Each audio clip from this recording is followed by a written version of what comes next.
Well,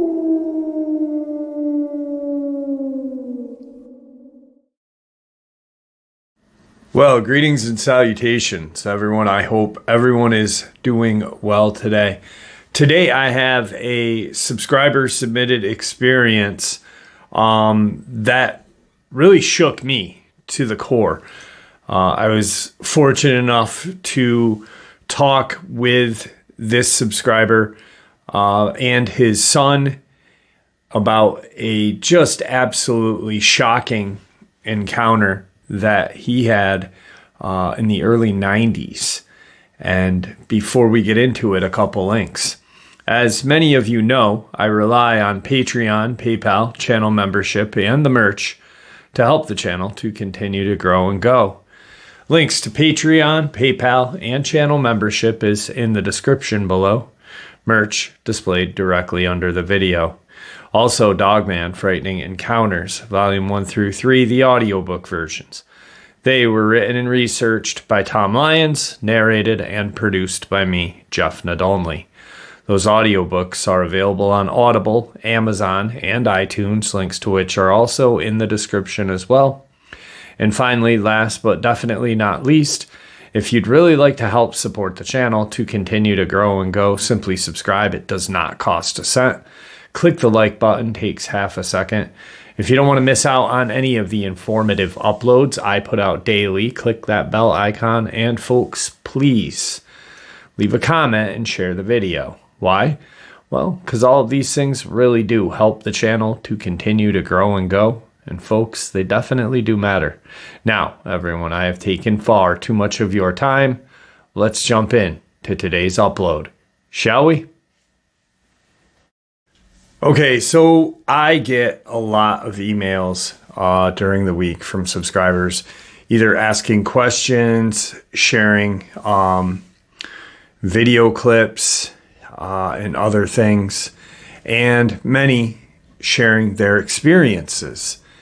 Now, what I do is I put them in my starred inbox there, and I go through them, usually on Sunday afternoon after the week is done, the live stream's done. I take Sunday kind of just like a reprieve from everything.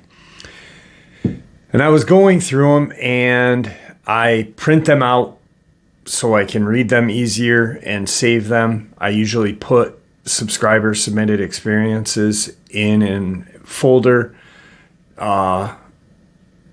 depending on what state they live in. And that's how I keep track of state by state subscriber submitted experiences. So I had received an email saying, "Dad is #1 fan." And I was like, that's kind of interesting. So I immediately read that one first. And the gentleman that reached out to me, his name was Micah, and his dad is named James, just like my dad. And apparently James has listened to the channel for a while now, and he's disabled. He was a park ranger in the 90s. And then because of his job is physically disabled, mentally disabled too. And we'll get into that. But he listens to my channel and a couple other channels. He listens to Dark Waters. He had never heard of Dark Waters until I was talking about him. And which is crazy because James's channel is huge compared to mine. But he wanted to reach out because, well, I'll share the email and then we'll get into the experience because it is absolutely horrific. It takes place in an Idaho national park called Crater of the Moon. And there's a lot of strange things surrounding that area, including a defunct government facility. So Jeff, my dad was a park ranger at Crater of the Moon in Idaho from 1972 to 1992. He shared this with us in 1990 when I was 24 and my sister was 20, days after the event had happened. He also had similar events, but nothing so shocking as the first on September 2nd, 1990. He listens to your channel and a few others similar to yours, but he loves two guests, Phil, the hunting guide from Idaho and Montana, and Bill from Walla Walla, Washington, the rancher. And because of these two guests, he wanted to share his experience with you. He has been in poor health since 1992. He was forced to retire due to having an aneurysm, which my sister and I believe it is because of what he saw and maybe the power around it. September 2nd, 1990, started out like every other day. He got up for work. I was just divorced, so I was still now living with my parents.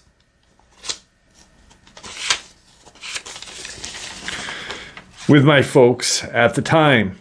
This is hard for me to type out. Can you give me a call? My name is Micah, and my dad is James, just like yours. So I give Micah a call. I text him first and give him a call, letting him know, hey, this is Jeff Nadolny. Are you free? I'd like to talk with you and your dad, if possible. And no more than did I send the text is my phone ringing, and it was Micah. And he was very excited. He was sitting with his dad. He lives with his dad still. His mom has since passed, but he takes care of his dad. His dad has had 4 aneurysms since 1992. And he believes, him and his sister believe that it is because of what he experienced at Craters of the Moon in Idaho and the surrounding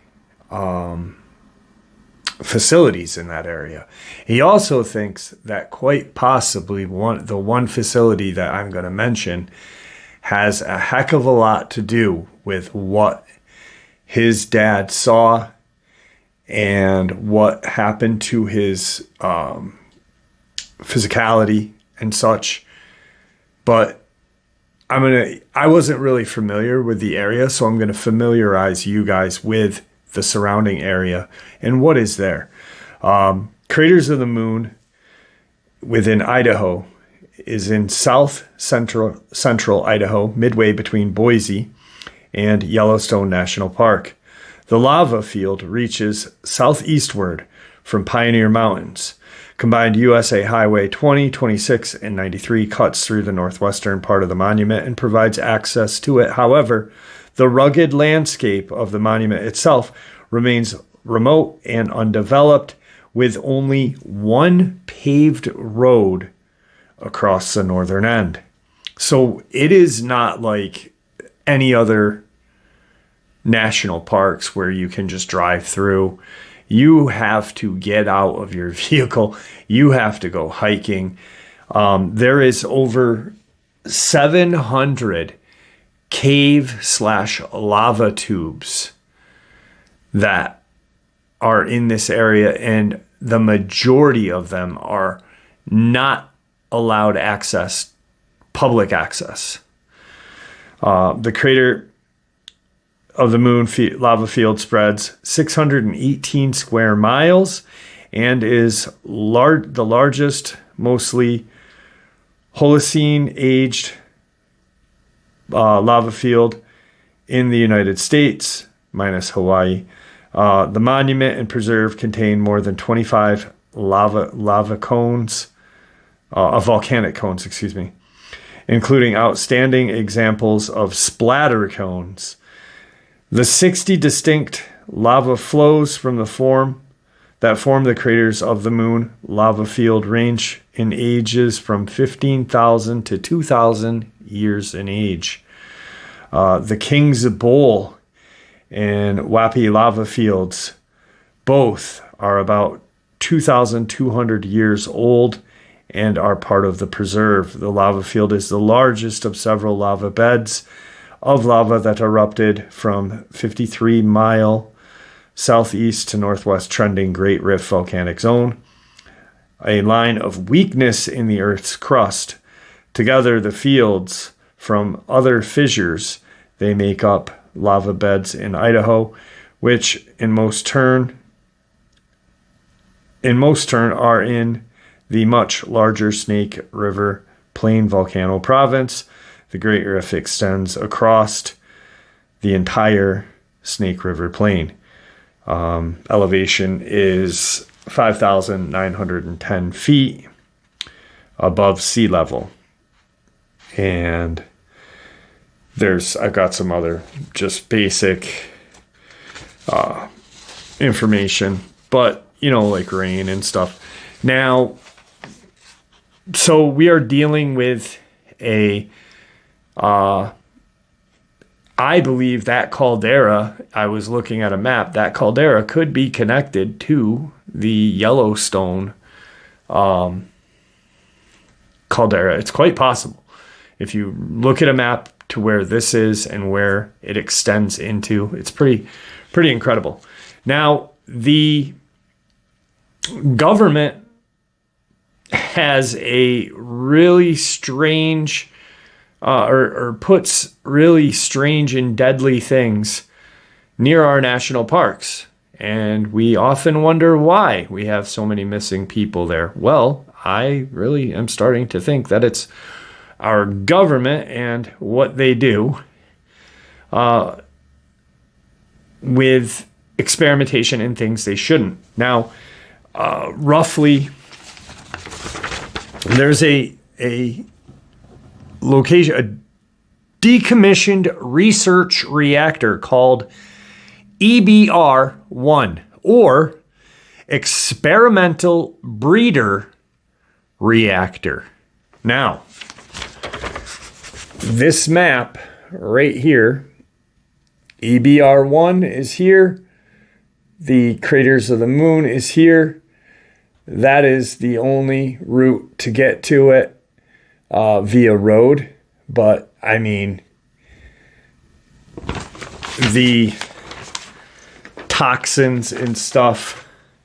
So what is this place? Well, it's a decommissioned research reactor, the United States National Historic Landmark, located in the desert about 18 miles southeast of Arco, Idaho.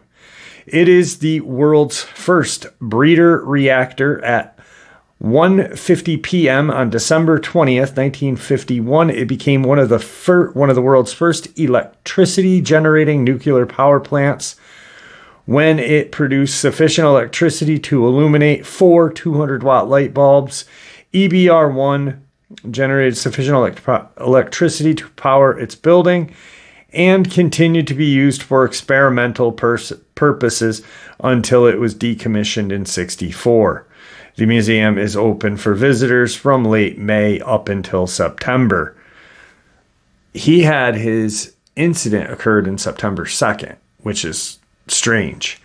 I didn't put that together until just now. As a part, the National Reactor Testing Station, since 2005, Idaho National Laboratory.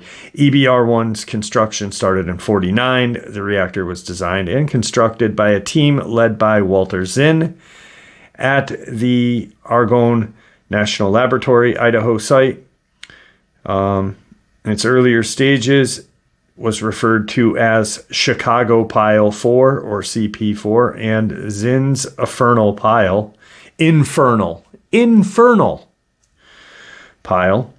Installation of the reactor took place in 1951, and began powering in August 24th of 1951. On December 20th of that year, it produced electricity for the first time.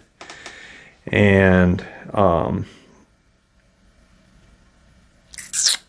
it talks a little bit about the how and stuff, what they did. Now, this I found interesting, is we all know that there is a lot of strange stuff happening in Tennessee. And I've talked about this. The world's first electricity produced by a nuclear reactor occurred during an experiment 3 years earlier in September of 48 at X-10 graphite reactor at Oak Ridge National Lab in Tennessee. Later in 55, another nuclear milestone was reached when experimental boiling water reactor plant called Borax 3 in Argonne National Laboratory was connected to external loads, powering a nearby city of Arco, which is right there. Arco is 18 miles from EBR1, and it is one of the closest cities to craters of the moon. Now, I wanted to see exactly what this place was more about. And we talk a lot on this channel about other things. We talk about CERN, we talk about HAARP, we talk just a lot. The Hadron Collider creating portals. This kind of creeped me out because how did EBR1 work? The plutonium-239 is bombarded with high-speed neutrons.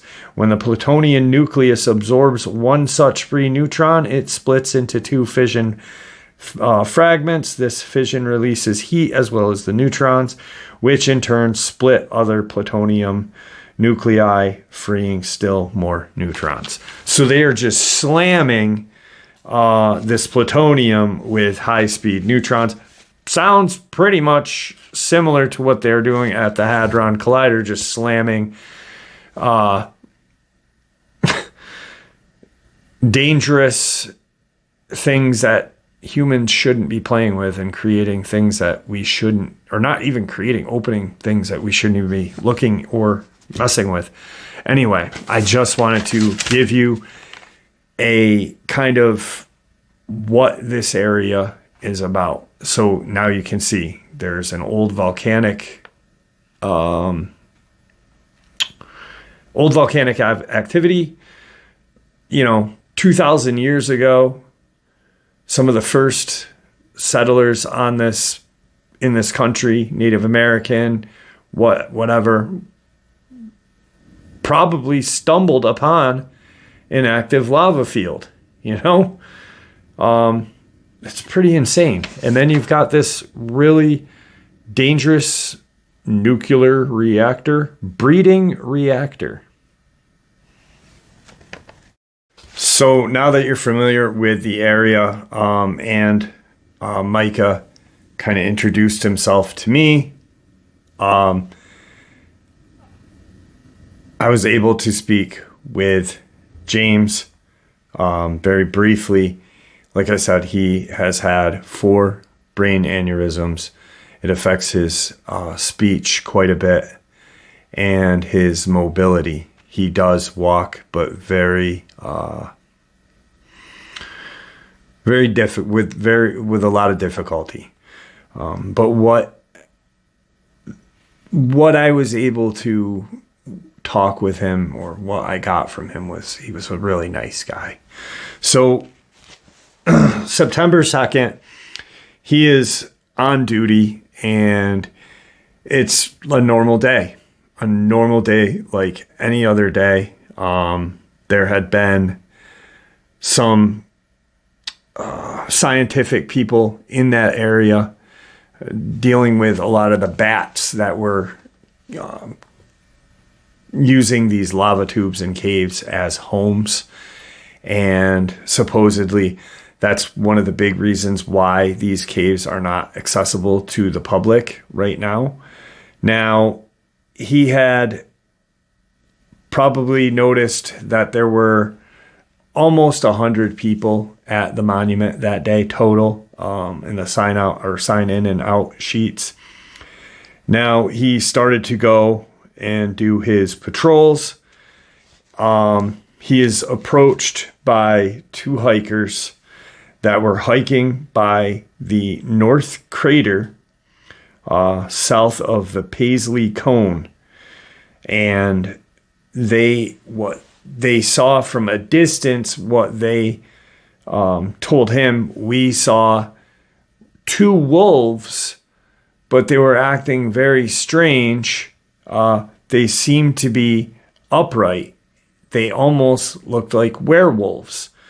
And the lady that was man and woman, the lady said that's what they were. She goes, they were werewolves, honey. They were werewolves. They weren't wolves.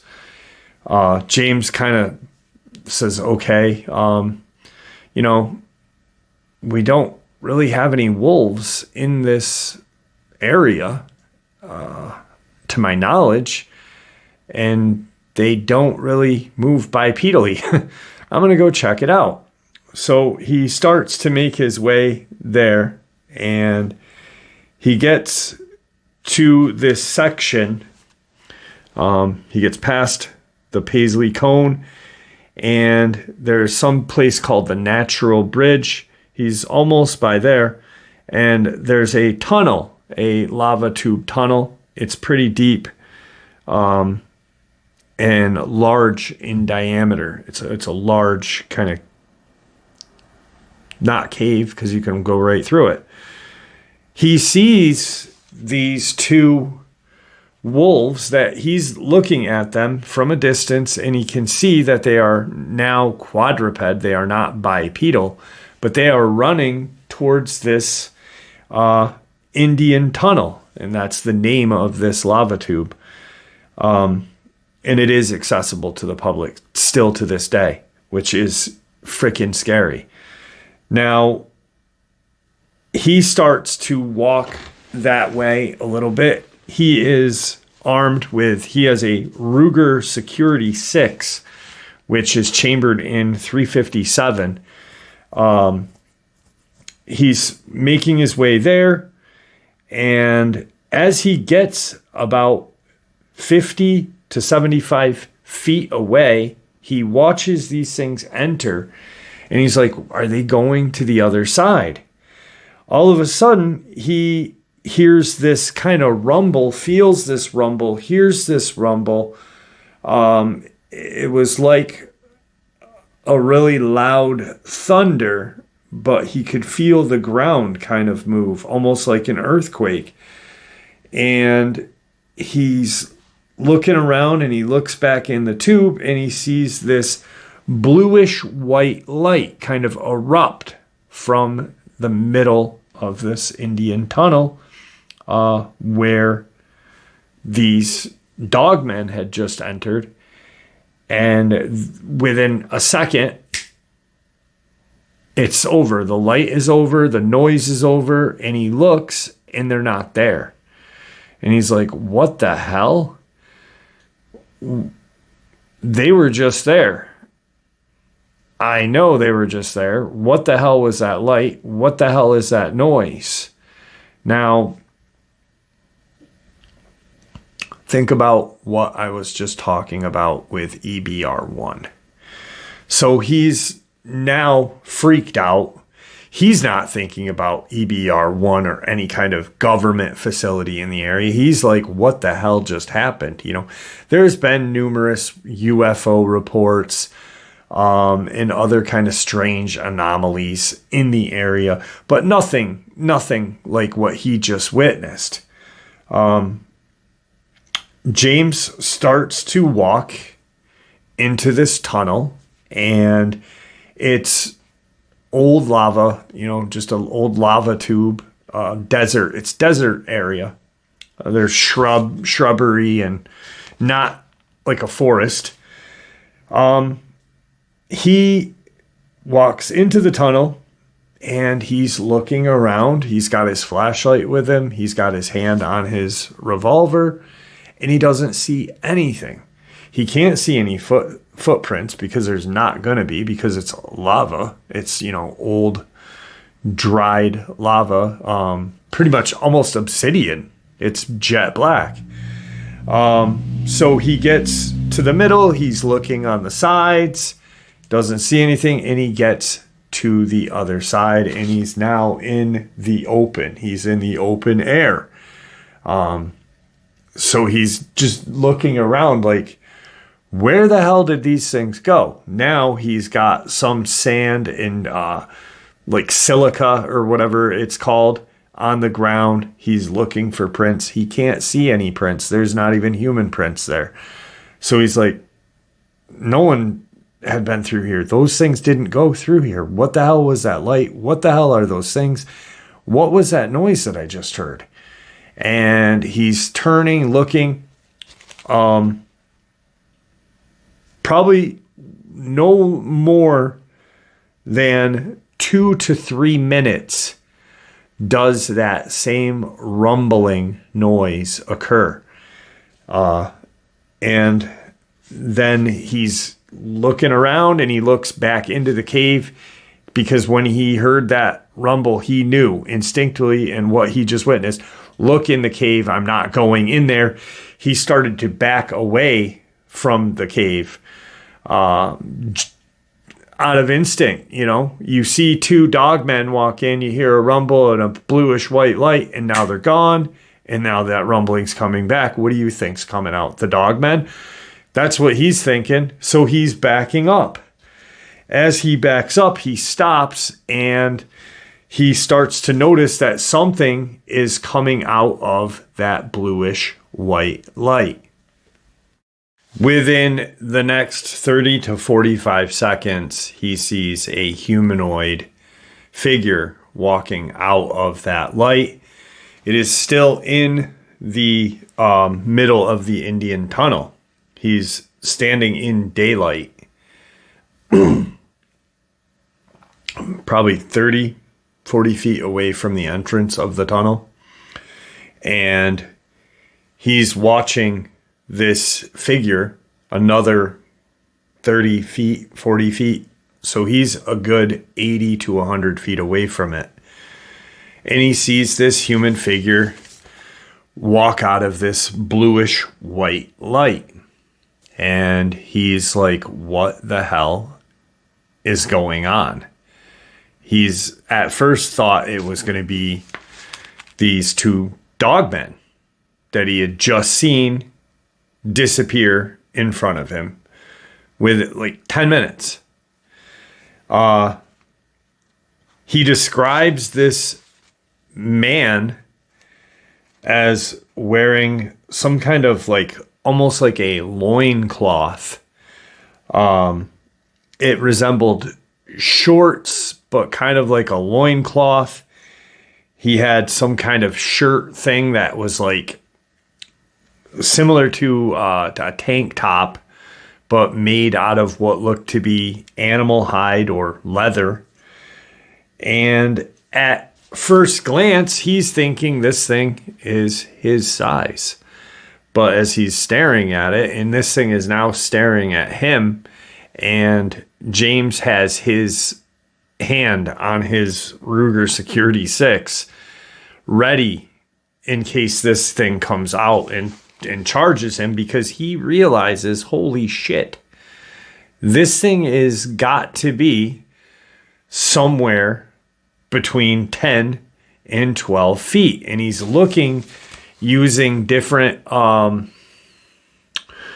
heights of the cave, different little sections of the cave to get a somewhat accurate measurement of this thing. And lo and behold, at the end of all this, he gets a better guesstimate of its height to be somewhere around 15 feet in height altogether. It walks almost to the edge of the entrance to the tunnel. This isn't a cave, because now the light has gone. This rumbling again has stopped, and he can see through the tunnel. He can see through this tube. He can see the other side where he just was. And now he has his pistol drawn and ready to fire.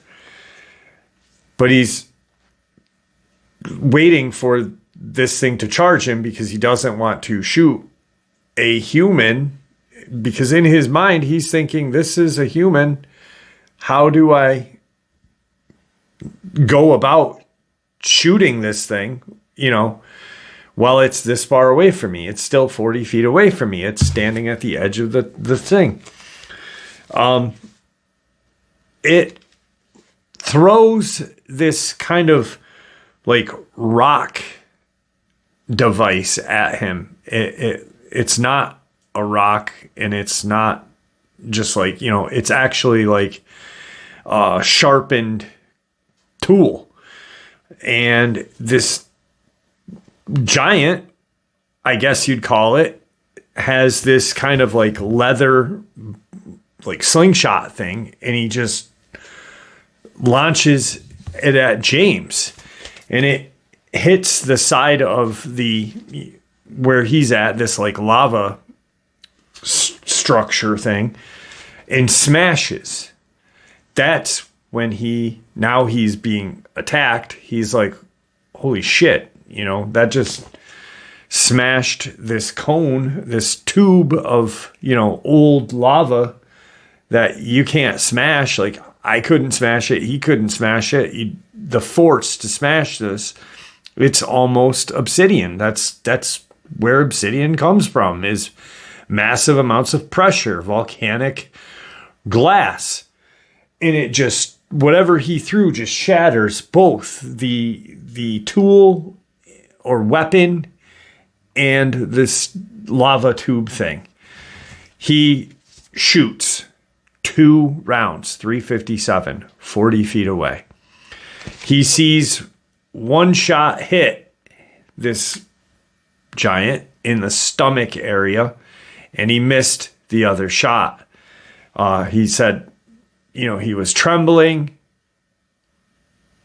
I'm surprised I even hit it with one, and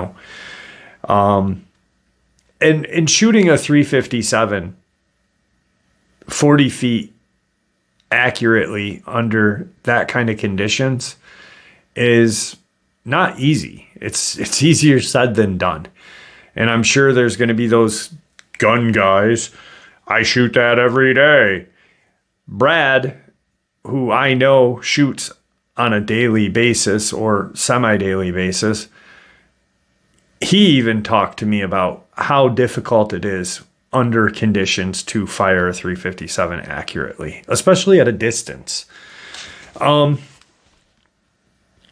It gets hit, and it makes this bellow. And he's now expecting it to fully charge him. But for some reason, it cannot cross over the cave or tube wall. There's like an invisible wall. That's the best way he can describe it, as he was describing to Micah and his sister and his wife.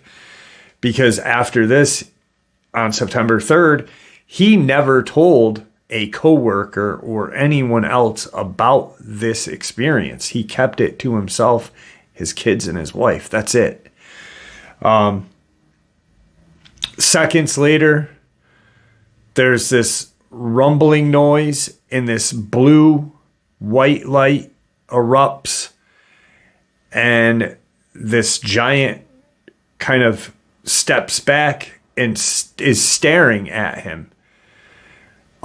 It's not holding his wound. He's bleeding. He can see there is a color coming, like its skin color was darker, darker than my skin color. It was darker, a darker, the way James explained it to Micah, his sister, and his wife, back then was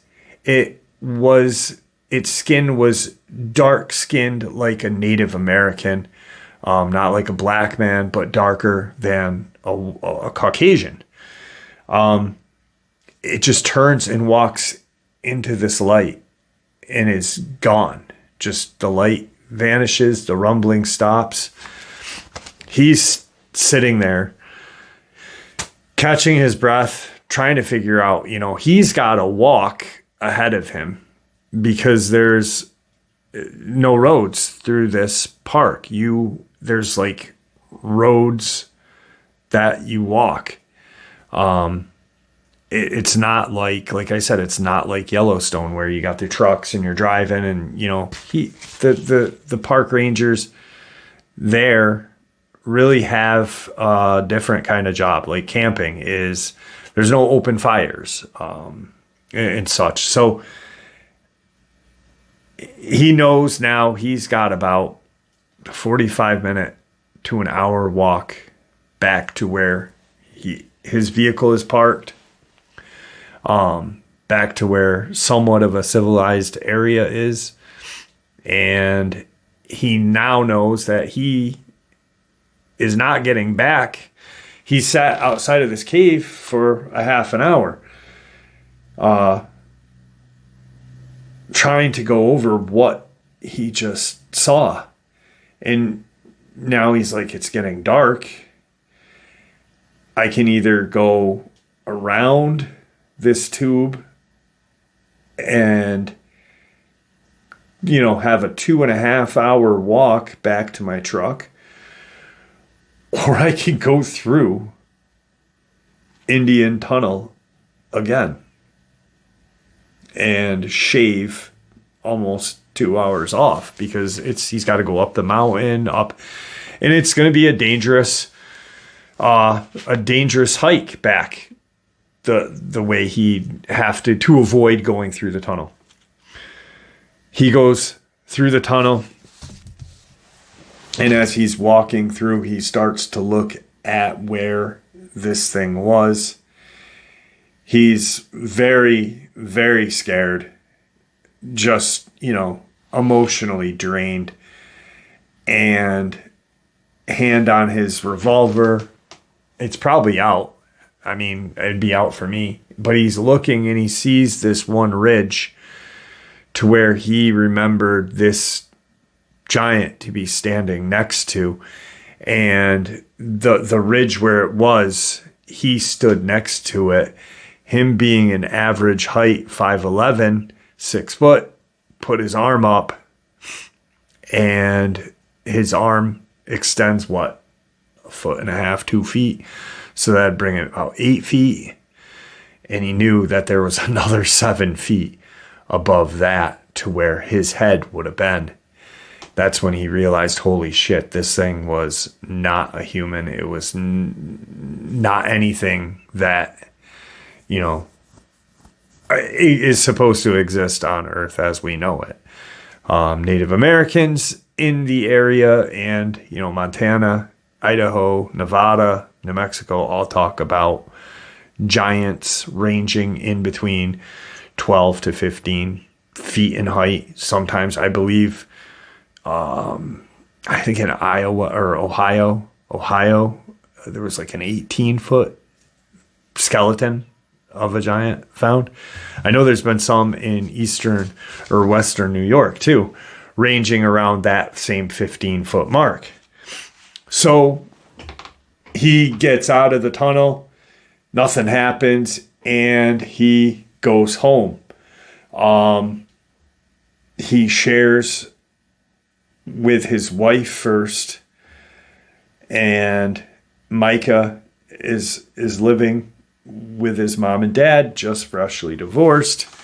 So he then tells Micah what happened, because he's 24 years old. You know, he's not a kid. Micah goes, you know, when Dad told me that, he goes, I immediately called my sister and said, I think Dad lost his mind, you know, and he told Micah told his sister, and a day later his sister was there and, you know, said, Dad, tell me what happened. You know, I want to hear the story. Tell me. And he proceeded to tell her. Now, he has had other experiences like Micah had stated, but after that experience, he started to notice that he was getting migraines, something that he never had before. He was not a sickly person. He very rarely got sick, and he didn't get headaches often, very, very seldom. So for the next 2 years of him working at Crater of the Moon National Park, he is anticipating or stressing out about a tourist going through Indian Tunnel or any other kind of lava tube that is accessible to the public and something happening to them. He'd periodically go to observe the tunnel, and he had, after that time, he had never seen anything else, any kind of activity at Indian Tunnel. But like I said, for, the last 2 years of him working there, he really thought, hey, there's going to be, some family coming up missing, or someone's going to lose a child, or something bad is going to happen. Periodically, in certain areas of the national park, he would catch some random strange lighting. The park is open during the winter. There's very limited camping there, RV camping and tent camping, but it's in very limited spaces. You can't camp at the visiting center parking lot. There's just the last couple of strange anomalies he had seen, there was similar lighting, bluish white lighting, in an area called, ironically enough, Blue Dragon Flow, and close to a place called the Great Owl Cavern. And he had said that he had been in that area with another guy and another park ranger, and it was getting to be about dusk, and it was roughly around that same time of year. Now, it gets cold out there at that time of year at night. It's, it stays warm in the summer, but in fall, it's not a pleasant place to be after the sun goes down. It's pretty chilly. The sun was starting to set. They had about a good half an hour to get back to where their vehicles had been parked, and the guy had noticed this really bright light coming out of this Great Owl Cavern. And he said to James, someone's got a bright flashlight. Look at that shit. And instantly James said in his head, oh no, not again. They walk over and there's absolutely nothing there. The light was gone. He didn't hear a rumble this time, but they both observed this bright white bluish light, and this light was more white than the blue. And as I'm talking to Micah and documenting this, writing this stuff down, James is there. I'm on speakerphone, so he is filling in some blanks. And like I said, after the aneurysms, his speech is not as great as it should be, and his mobility, but his brain still functions great. He's still a very intelligent guy, and can remember a lot. So the last experience that he had, and it is the experience that everyone, including himself, feels like the aneurysms stemmed from this experience. was he was at a location, and it was people were snowshoeing, snow camping, and there's drifts, and there's toilets out there for people to camp. So it's not too snowy, but it's chilly, and it's, about 6 to 7 inches of snow, and it's called Devil's Orchard, and he's out that way. There's a sidewalk area that you can walk, and he's walking the sidewalk area. A lot, it's not shoveled, it's not taken care of, it's not cleaned or groomed in the winter. All right, this is not, your run-of-the-mill national park. He gets this really off feeling. He's close to a weird kind of lava structure. It juts up, and then it's like just a hole, and then a cave that goes in, and that's a lot of the bats live in one of these lava flows. But he gets this really strange, sick feeling. He's sick to his stomach.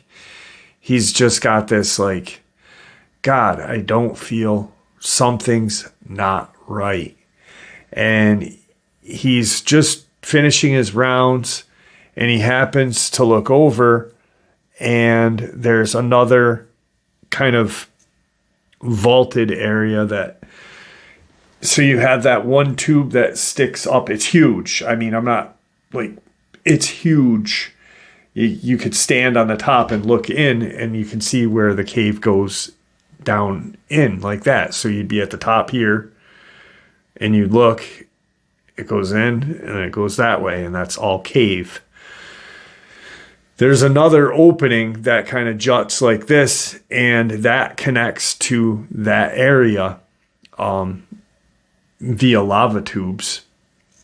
And he sees this almost bright, kind of sickly green glow. And he hears this kind of like heartbeat noise.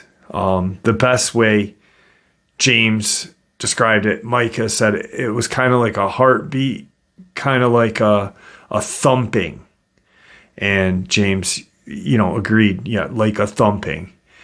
And what he saw was this light, and he's looking, and he sees what he thought was, it resembled like an alligator's tail going into this light. He didn't see a body. He didn't see anything other than this tail kind of just go into the light. The thumping was getting louder. It was like a heartbeat, boom, boom, boom. And when the tail disappeared into the light kind of just pushed this, just kind of whoosh, and it was gone. Instead of the light just dissipating into the cave, it just shot outward. And it kind of hit him. He felt it physically knock him back. He's on his way to end the day, make sure that all the registries and monitor usage statistics are done, this and that. He is in his vehicle, and the last thing he remembers is having that happen, getting to his vehicle, starting his vehicle up, and turning the heat on. He doesn't remember driving. He doesn't remember anything at that point. From where he was parked, apparently he drove 5 miles and crashed his truck. That's when he had the first aneurysm, hospitalized, and then forced into retirement. And since that day, he has had 3 different aneurysms. And after putting everything together and looking into all of this, Micah was the one that really did a lot of research. His sister did as well, who we're not going to name. She remains, Micah is his real name, and James is his real name. The sister is going to remain anonymous just for her own well-being. Apparently, there was, and this kind of freaked me out. So at that EBR1, apparently Jack Parsons and Zawicki had visited that nuclear breeding reactor. Now, if you don't know who Jack Parsons is, he created Aerojet. He was a occultist. He worked or studied hand in hand with Crawley. Zawicki, I think Fritz Zawicki, was a astronomer, scientist. Now, this, interestingly enough, and this is all from Micah's research, interestingly enough, Parsons died in 1952. He was 37 years old when he died. And if you remember what I said, the EBR successfully started producing electricity in December of 1951. Parsons visited this EBR1 for no apparent reason. Nobody knows why he was there. It's just something that had been told to Micah prior to somewhere between 1949 and 1951. And if you know anything about Parsons, supposedly him and L. Ron Hubbard tried to summon demons. A lot of those crazy scientific government figures were into occult activity. I just find it very, very strange that you've got a man who, with L. Ron Hubbard, very known, it's not a secret, tried to summon a demon. Now, he's visiting an area that is an experimental breeder reactor, one, next to a 15,000 to 2,000 year old lava field with high obsidian and high activity of the paranormal, portals, a giant, a Nephilim, some sort of reptilian tail. And then after he spots that reptilian tail, this green light just blows out. Instead of like that bluish white light where it just dissipated, this light kind of just shot out of the cave, like blew out. That's very strange and very scary. And to me, that shit's connected. So with that, I hope you enjoyed this as much as I enjoyed sharing it with you.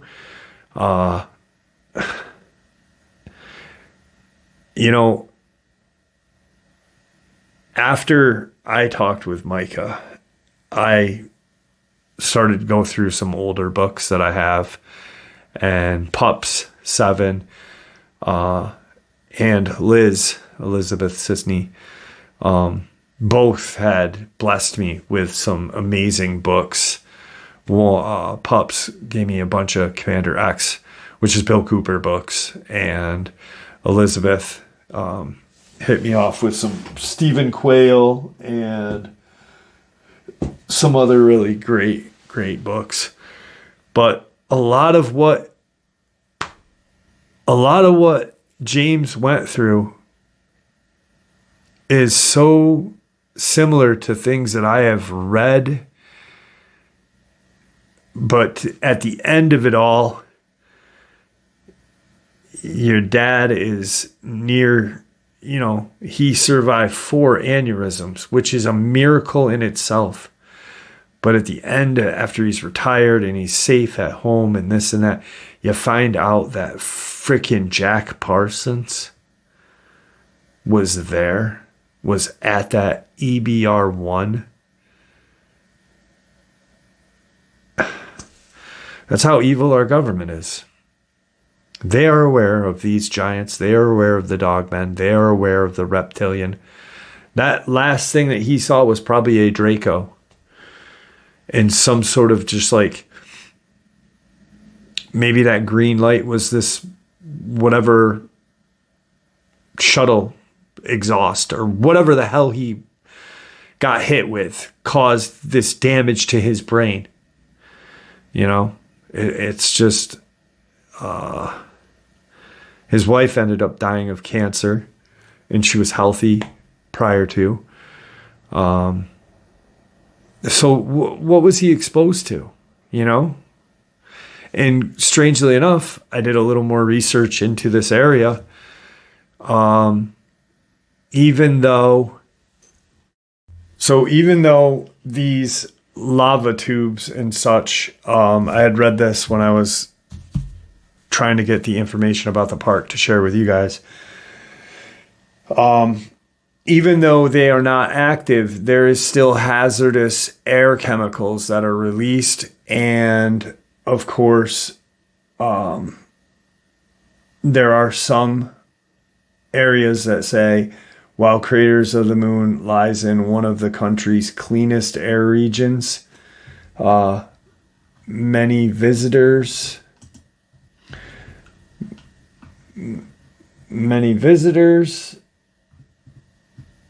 do not see the clear vistas they expect. A haze often hangs in the air, and much of this haze is not natural. They say it's air pollution. But yeah, it's the cleanest air quality, but you've got air pollution. That's not right. And also you cannot use drones to take any kind of video or photographs in the park. Just something strange to think about. Anyway, guys, I hope you all enjoyed this as much as I enjoyed sharing it with you. I'd like to thank you all for supporting the channel.